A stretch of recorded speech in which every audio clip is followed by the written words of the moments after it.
The guitar intro that started a million guitar players right there.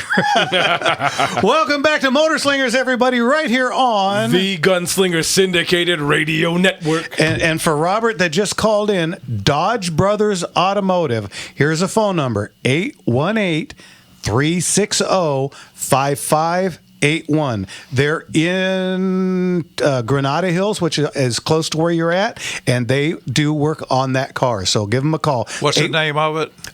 Dodge Brothers Automotive. I've heard of them. Okay. So have I. Yeah. They're over on Chatsworth and Granada Hills. 818-360-5581. Hopefully that works out for you. And next time we have Leon on, you'll have to call us back and let us know. All right. Yeah. We want to jump back on the phones? Let's get to Jim in L.A. Jim, what can we do for you, sir? My wife and I missed the show with Motorman and Lance every Sunday morning, and I was wondering how Motorman's doing since Brian Wilson passed away, and if he ever got a chance to meet any of the Beach Boys. Oh, yes. I've met Brian before. He had a home at Lake Arrowhead when I was up there, and Love, and I was with a luncheon one day with him.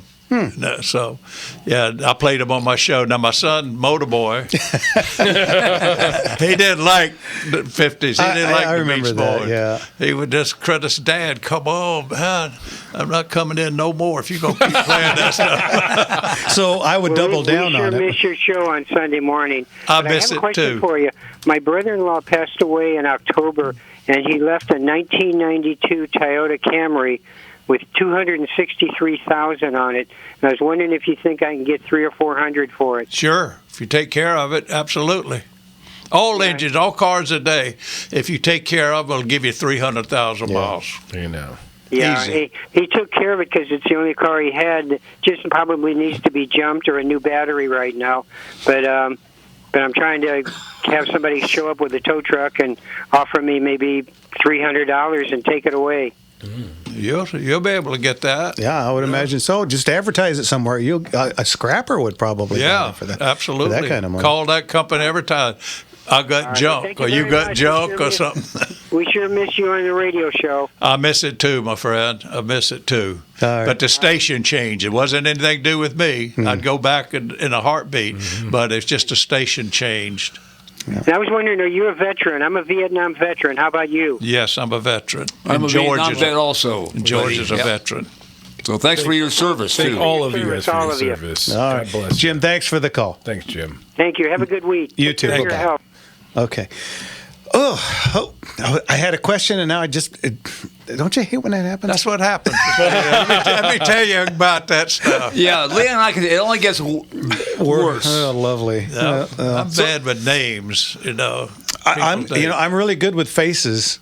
I've seen them. Yes. Yeah, I was looking at yours. It's two-tone. I resemble that remark. You know what? Let's get to our friend Sean in Covina. Sean, how are you? Evening, Sean. I'm doing good, and I want to salute the Motor Slingers. And I do have a question for George, but before I get with that question with George, I would like to salute Leon for being an excellent role model. You're both inspirational and aspirational, and if it weren't for you, Jeff would be a hooligan throwing engine blocks into Norfolk. I resemble that remark, too. God bless you, Sean. I really appreciate that. People give me too much credit. I just love people. I just love people. I love helping people. It's all been my whole life, and I love what I do. You know, loved all about motors and cars, and went to college about the cars. And my son, Motorboy, went to the same Lance. They went to the same school. We all followed in my footsteps.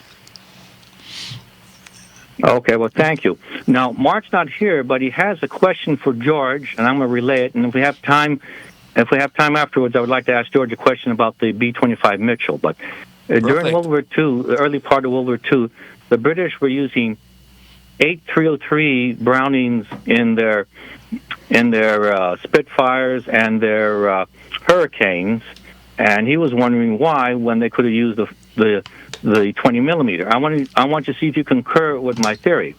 Now, the rate of fire, if we go look at the Browning, an excellent aerial gun in 303, the rate of fire was much faster. And you've flown P-51s and fast planes, and maybe you have 2 or 3 seconds at most to hit, so you have a lot more bullets being able to possibly hit the plane as compared to a 20 millimeter with a slower rate of fire.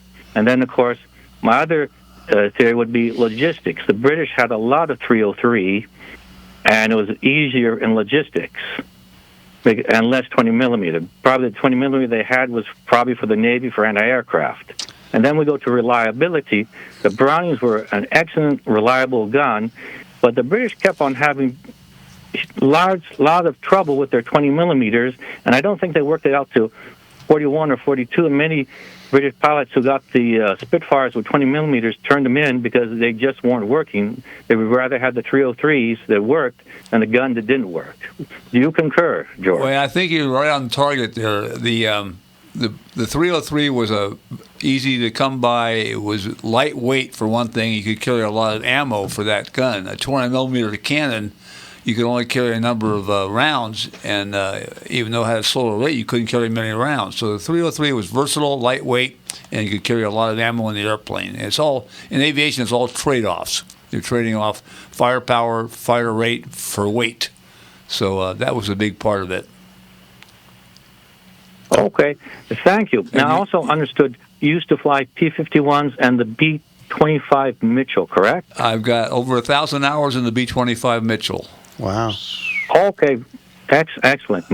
Now, I recently went to Yanks, and I was looking at that car, and I remember one thing my grandfather used to say, that he didn't understand how the tail gunner got into the tail position, being the position of the bomb bay. With your intimate knowledge of the B-25, did you really need a skinny guy to go above the bomb bay, or how was that done? Well, there's a aft hatch in the B-25 and a forward hatch, and the 2 or 3 men in the back would go through the aft hatch, and then the pilot, co-pilot, and the top gunner and engineer would go through the front hatch. You could crawl over the top of the B-25 bomb bay, though. There wasn't much room. You got to lie down doing it, and small people could do it easier than your average guy. But yeah, you could go from front to back in a B-25. Oh, well, thank you. And do you have any interesting stories about flying the B-25? Anything interesting? Well, one of the most interesting things I did was because of the notoriety of the B-25 I was flying. It was called Heavenly Body.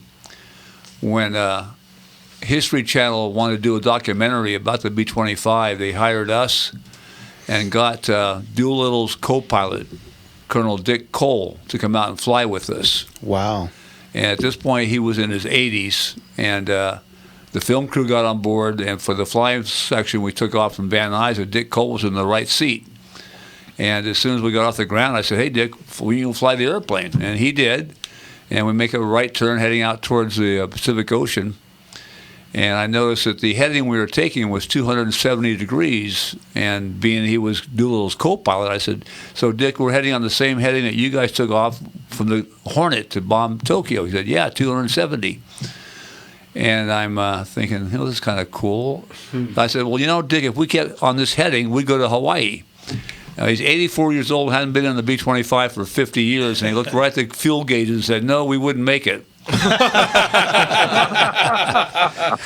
So he was a sharp load. That was a fun airplane to fly, and because of flying it, I got to meet people like Dick Cole. I met Jimmy Doolittle, Jimmy Stewart. Wow. I mean, the list goes on and on of who's who in World War II aviation.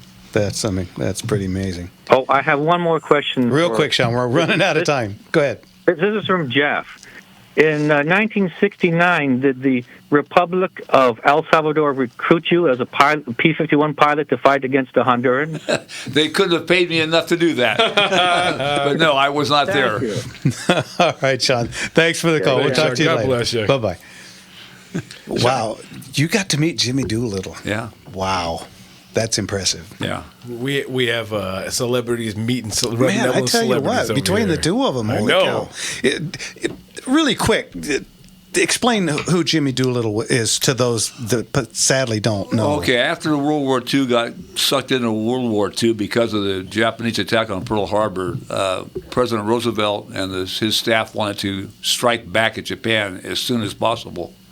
They conceived this raid using the Navy USS Hornet aircraft carrier and Army B-25 missile bombers to raid Tokyo. And so they got the crews trained on making short field takeoffs from the carrier. And in April of 1942, not even 6 months after the war had started, they sailed out of San Francisco and went down across the Pacific and launched about 500 miles off the coast of Japan and bombed Tokyo, and then the aircraft flew on to China. But the surprise of the attack completely changed the Japanese offensive in the Pacific. They had to then spend more time defending the home island.